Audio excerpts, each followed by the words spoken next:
All right, enough City. How about some quick hits instead? Ferran Torres comes off the bench to score 2 to help Barcelona with a 3-2 away win against Borussia Dortmund. Robbo, this was much better from Barcelona, despite Pau Kubarsi's silly penalty. We even had a Girona sighting this season. Yeah, we're not seeing much of Gio. If he was Barcelona, ironically, probably be playing every week. So kind of stretched are they for players. It's great to see Torres come back. He scored at the weekend. The Shark, as the Barcelona supporters call him. I was thinking it's a bit like Morata at Atletico Madrid in that he does better for the national team than he does for his club team sometime. But it shows that there is something Difference is beyond that the Nair, start. Morata's far more handsome and far more technically gifted. Beauty is in the eye of the beholder, Gab. Right. I think you'll find. But it's proving that he has something in reserve, and also with Flick as well. He looked like the broken man a bit at the weekend, and he got himself sent off, didn't he? And the eyes were a little bit deep, and he lost that. The honeymoon was over, but he found that X factor against Dortmund this week, and that's a big win for Barcelona. It is a big win. I always caveat everything by saying it's Borussia Dortmund. Jammy penalty, Kubarsi. I don't know what he's thinking that he thinks he can get away with it. We can debate whether it should have stood, if he was offside. I don't even know how they managed to make the call because certainly on the camera it looked like the guy was right in front. I don't know, but dude, we called you Kubarsi for a reason. Don't do it again. Yeah, I mean they're a work in progress. Barcelona with this offside trap they've got. Kubarsi is a 17-year-old kid. He'll learn from it, Gab. He's 17. He was Kubarsi last year. Bayern go a goal down and then romp past Shakhtar Donetsk 5-1, Gab. Did you like that Michael Elise goal? I'm guessing you did. We had a debate about this, how good a goal is it really, when it came in the 93rd minute. It's total garbage time. But I love the fact that, you still got to dribble around these guys and they're tired and whatnot and despondent. Elise is a player and a half. I think we said this before. Maybe should be playing number 10, but obviously, when Musiala's there. They didn't miss Harry Kane in this game. Thomas Muller did exactly what it said on the tin. Nice to see Leimer score as well. I think it was important that Bayern not be phased and get through this, lock it down, and wait for Kane to return. All this talk of Musiala dependency, the only way you're going to get through that is if other people step up. And Kane is going to do that when he returns. Elise, I think, is ready to do that. I just don't need so much Leroy Sané in my life. That's the one thing I'm not 100. It just seems odd. He's out of contract in June, and he seems to be playing him all the time now. Yeah, exactly. And 5 goals without Kane is a big hit as well, isn't it? Liverpool stayed perfect in the Champions League as a Mohamed Salah penalty gets them 3 points away to Girona. Rob, job done. Weirdly and excitingly, despite having won every single game, 6 of 6, they're still not mathematically guaranteed a place in the top 8, apparently. But the penalty was a little soft, yeah? Does that matter? I always liken this. I've done my referees course a couple of times, and I played professional football at one point in my life as well. Now, I was thinking about it today on the way in. It's like being on the tube. If you're a goalkeeper, you're a centre half, and somebody comes and elbows you, that's a free kick, that's a penalty. If they just nudge you out of the way and you're trying to find a position, if somebody rips your boot off and you're standing on the tube or you're walking down in the high street, then you're probably going to turn around and look pretty angrily at them. His boot was taken off his foot. So that for me was a foul. How he didn't tie his laces properly? Well, let's not go into boots falling off people's feet and that kind of thing at the moment. Chelsea players and that kind of thing. But you're right there. It wasn't a great game. It's not one. In a previous life, I used to do the Liverpool highlights, and it's not one that's going to make a lot on the highlights reel come the end of the season. It doesn't matter at all because job done, and they're flying. They can focus on the Premier League. It takes a Tammy Abraham goal to push Milan past Red Star Belgrade 2-1, and Paulo Fonseca is angry again, Gab. Yeah, he was angry on Friday. He was angry again today. At least he didn't bring up the issue of referees and respect. Now he's kind of attacking his players for what he sees as a lack of effort, a lack of urgency. Now, to be fair, when there's no Morata, there's no Pulisic, and there's no Ruben Loftus-Cheek, you would think, those would be, Loftus-Cheek would have played in the Pulisic position, presumably. Those would be mitigating circumstances. What he really lamented is they took the lead. Great goal from Rafael Leao. Rafael Leao actually worked in this game. But then the players just kind of went soft. They didn't keep attacking. They gave up the equalizer, a bit lax. And then the winner, I think the only good thing you can say about the winner, other than the fact that it was a winner, was that the 16-year-old wunderkind, Camarda, tremendous header, which helped set up Abraham's finish. And I I think we're in an interesting situation. Before, a lot of fans were blaming Fonseca. Now, I think a lot of fans are with Fonseca and having a go at the players for perhaps not working hard enough. So there's an interesting dynamic working out there. It says, Paolo, you know we love you. Don't bring up referees and respect. You sound like somebody else. Sounds like most of them. My boy, recent development, but I've adopted him. Haj Musa scores another sweet curler, and Feyenoord beat Sparta Prague 4-2.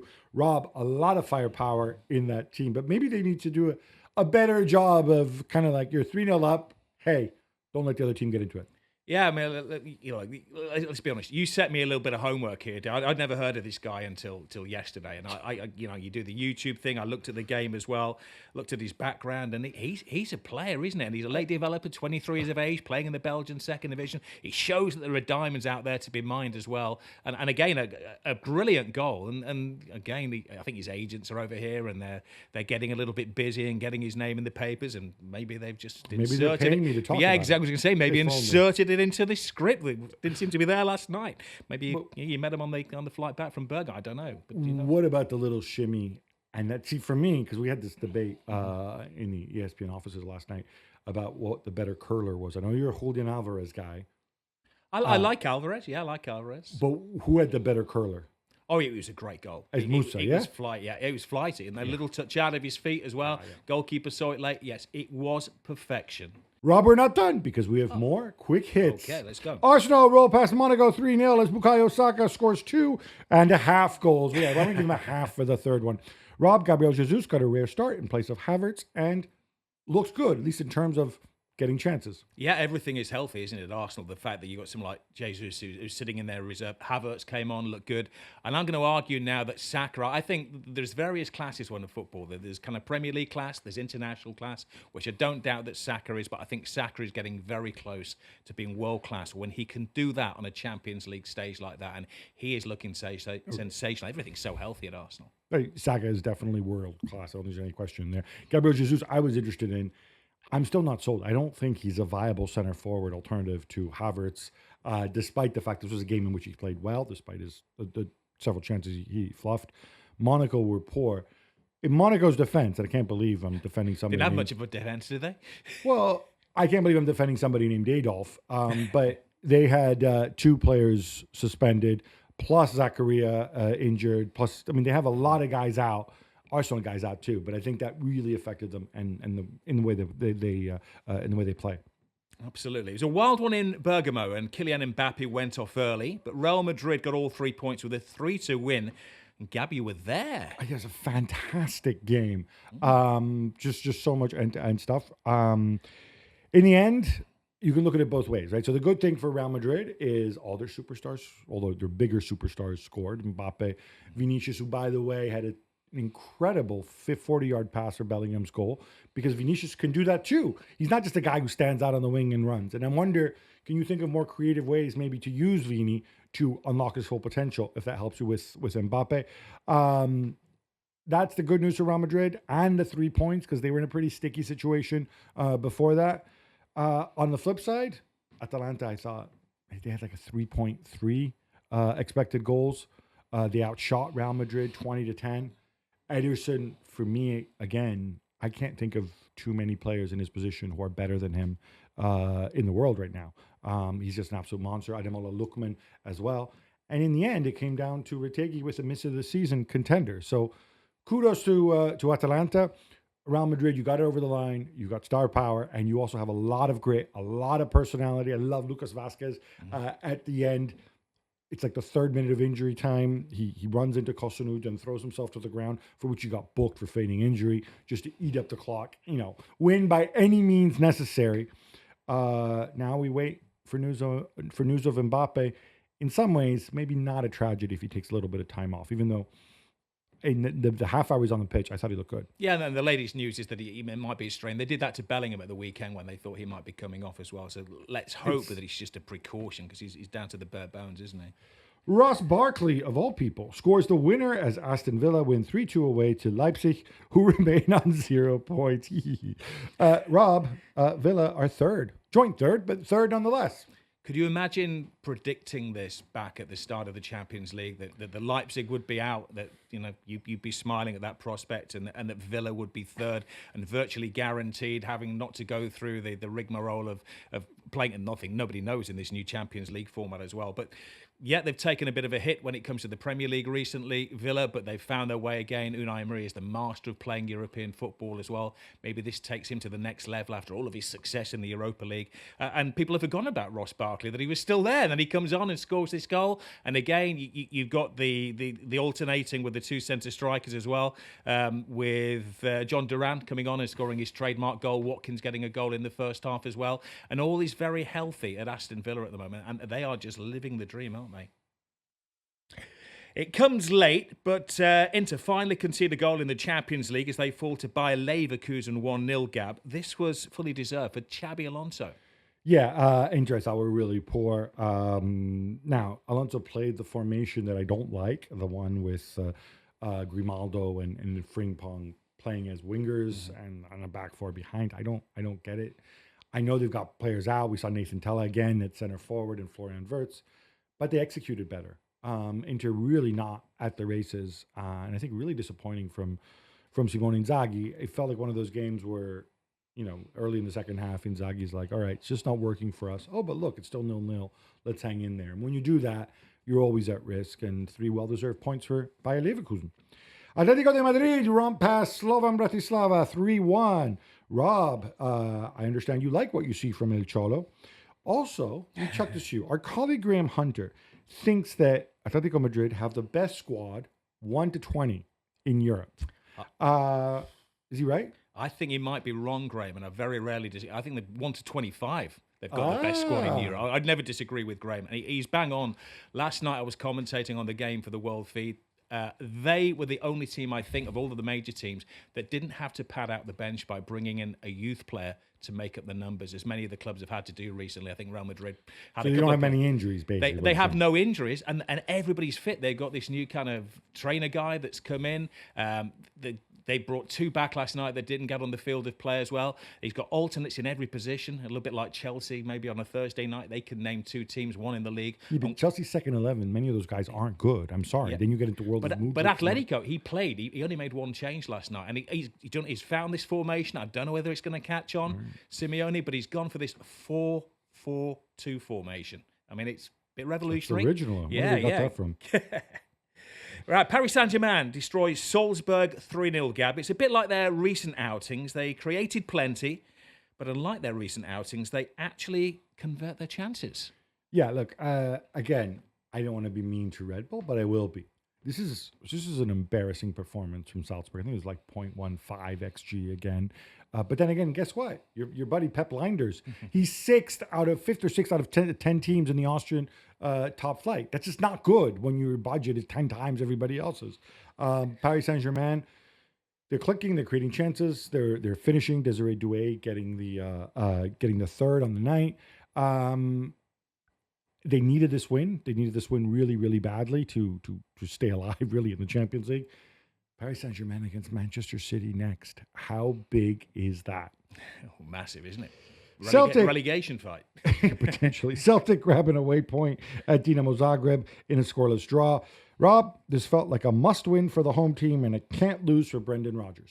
Absolutely. I think people are underestimating what a great manager Brendan Rodgers is. He's had to go back there. He can't leave the club. Liverpool, you forget he got them to second. He won the FA Cup with Leicester. He got them to 5th place, Leicester City to 5th place. And he went there and he looked desperate at the start of the season. Okay, he needed Schmeichel to make a very big save as well. But 0-0, organised performance. I don't think they've lost in 4 games now. Celtic could have a chance of competing still in the big league. It's funny, you live on Merseyside, so I'm assuming you're surrounded by Liverpool fans. 98% of the Liverpool fans I know absolutely hate Brendan Rodgers. Are you comfortable stating your opinions on him in public? I wouldn't say hate. I would say that obviously... Laugh at? Yeah. Joke about him? It was Dalglish before, it was after, and you've seen the documentary. Right. He was a bit of a laughing stock, but yes. If you actually look at his record, he ain't a bad manager. It is. Yeah? He's a good manager. Lucas Skorupski, have I said that right, makes a string of great saves, and Bologna hang on for a point in a 0-0 draw at Benfica. 2 points drop for the home team. Well, it's funny because this was really a result which doesn't really help either one. Yes, Bologna get a point, which is nice, but they have 2 points and they're just above the 3 guys who got mathematically relegated. I think they're out. They've had too many injuries and they've been unlucky, I think, as well. Benfica should have won this game. It would have really moved the needle for them in terms of their shot at getting in the top 8. And Skorupski. Go check out his saves on YouTube. Oh, I love some goalkeeping on YouTube. Yeah, I thought you might. He's got one where Cristiano Ronaldo reacted immediately, or so the PR flacks who sent me the quotes would have me believe, to news that the 2034 World Cup would be held in Saudi Arabia. What did he say, Rob? Do you want this in a Cristiano voice? He said, "It's amazing. I didn't expect it, but it's so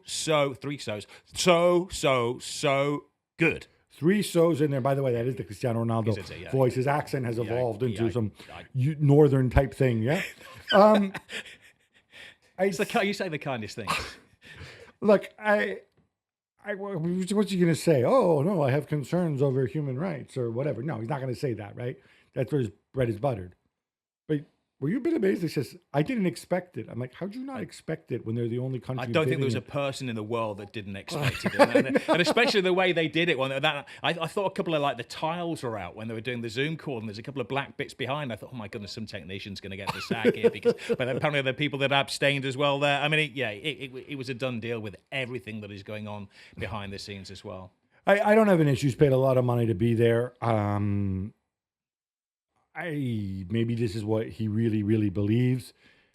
I do think that this is so crass, like the way the organizers go and like if he had said this in an interview with somebody else, whatever, but like immediately, here's Cristiano Ronaldo quotes. He likes it. I'm like, really? I mean, all right, whatever. Do you think he actually said it, or do you think it was his PR guy in a voice like mine, maybe like some guy from Yorkshire? Yeah, maybe it's his Yorkshire PR guy. I don't know.